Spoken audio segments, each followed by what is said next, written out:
Today magandang hapon mga kaibigan. Ngayon ang i-review ko is yung city driving ng R3. Yan, R3 naman tayo ngayon.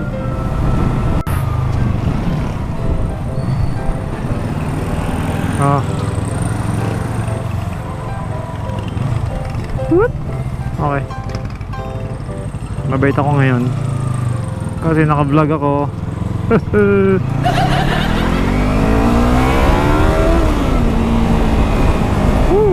Paano ba ang meron sa R3 kapag dinadrive mo siya sa mga traffic na lugar? Yan, pasingit-singit din, ganun. Pero madali pong isingit si R3 ha. Hindi po to ganun ka, hindi siya ganun kalapad katulad ng, siguro maiisip natin na malapad kasi mas malaki siya sa underbone. Pero sa totoo lang po, hindi siya ganun kalapad. Parang mas malapad pa nga yata po yung Aerox tsaka NMAX kesa dito. Kaya po minsan kapag nasa traffic ako, may mga nakakasabay ako naka-scooter na Aerox NMAX. Minsan ako nakakalusot, minsan sila hindi. So mas nimble to. Ang downside lang nito sa traffic, mas mabigat siya, oo. Wow, ang bigat! Pero hindi naman sobra. Hindi naman sobrang bigat. Huwag ka lang mag-out of balance talaga. Kung mahina-hina ang binti mo, kung manipis ang binti mo katulad ko, kasi ako po, muntik na ako mag-drop doon dati sa ano buti angkas ko yung asawa ko, so nakatuon din yung paa niya. Pero muntik na ako mag-drop dun sa parang gutter. Nag-out of balance ako dun. Tapos nung gumilid yung motor, wala na, dire-diretso na. Hindi na kaya ng binti ko. Buti dalawa kami, kaya natuunan namin. Yun lang yung downside niya kapag sa singit-singit. Pag nag-out of balance ka, posibleng bumagsak yung motor kasi medyo mas mabigat siya kaysa sa scooter. Downside pa is mainit siya. Mas mainit siya compare sa normal na baka nasasanay ka sa underbone. Pero syempre mas mainit yung mga big bike, yung mas malalaki. Pero po ito, mas mainit na rin po ito kung kukumpara nyo sa mga underbone. Mararamdaman mo yan lalo na kung naka-short ka. Kasi well, bawal naman talaga. Bawal ba mag-ride ng naka-short? May napanood kasi ako na kinokontra ni Busita yung ni Colonel Busita yung pagra-ride ng naka-short. Ang alam ko sabi niya pwede daw kasi wala sa batas. Pero ewan ko sa totoo lang, bakit ka mag-short habang nagmumotor? Ang init kaya. Hindi ba kayo nasasaktan sa araw kapag naka-short kayo? Ako hindi ako nag-short ng nakamotor. Kasi ang lakas niya makasunog ng binti. Kung ikaw talaga lagi naka-short kapag nagbumotor para presko, well, ramdam na ramdam mo po ang init nito. Mainit po siya lalo na pag nasa stoplight tapos bumuga yung fan niya. Ramdam na ramdam mo siya sa binti mo. Mabilis siya mag-init kumpara natin sa mga underbone saka sa mga scooters. Kilometer niya per liter pag around the city, pag gantong traffic first gear, second gear lang, ang consumption nito umaabot ng 19-20, ganun lang. 19-20 yung per liter niya. So medyo malakas siya kasi meron po kasi akong Honda Alpha meron akong motor na Alpha na Honda, yung maliit lang, 110. Ang consumption po nun is nasa around 50 per liter.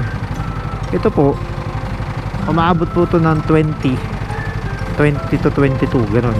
Pagka long ride, kapag mga highway ganyan, naabot siya ng mga 24, 25. Pag talagang tuwid na tuwid lang, diretso lang yung mahahabang biyahe. Pero pag mga ganitong city, nasa 18, 19, 19, 20 lang ito. Kung magmumotor ka ng ganito, ihanda mo na yung sarili mo sa ganong klase ng consumption sa gasolina.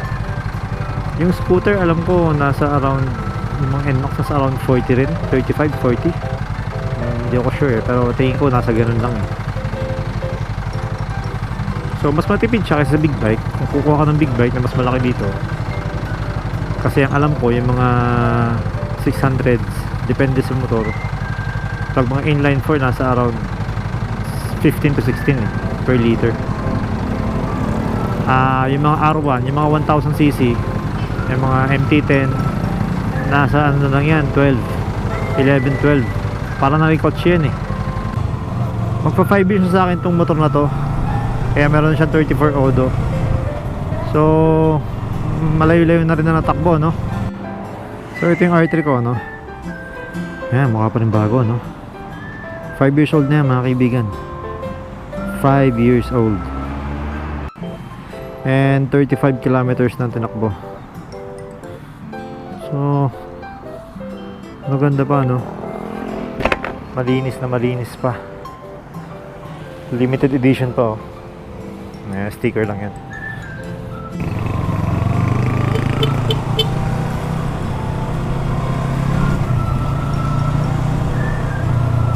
Hindi na masyado matraffic ngayon, hapon na eh. Woo!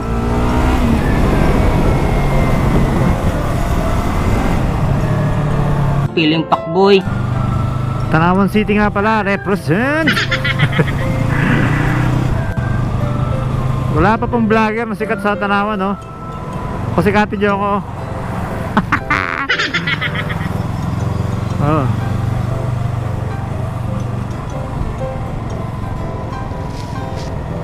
Paano kaya dumami yung mga views mo sa YouTube nyo? Yung akin pa 100 lang eh. Tapos wala rin ako masyadong subscribers. Wala naman akong ginagawa masama. So madali lang naman siyang i-drive sa city. Wala namang problema. Nimble siya, madali singit.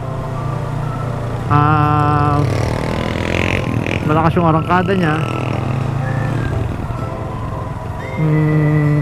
Ano pa ba? Basta hindi siya ganun kakomplikado. Kaya kung plano nyo mag-upgrade dito, at dahil nag-aalala kayo na baka mahirap siyang dalhin sa traffic, hindi po totoo yan. Ayun, ako po patunay, madali po siyang isingit sa traffic kasi manipis lang po siya. Magsanay-sanay lang kayo ng konti sa konting bigat lang, konting add lang sa bigat, yun lang.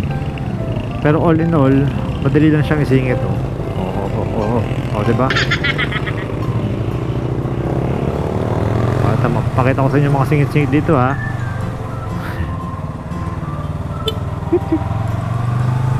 Ayun, mga ganyan lang.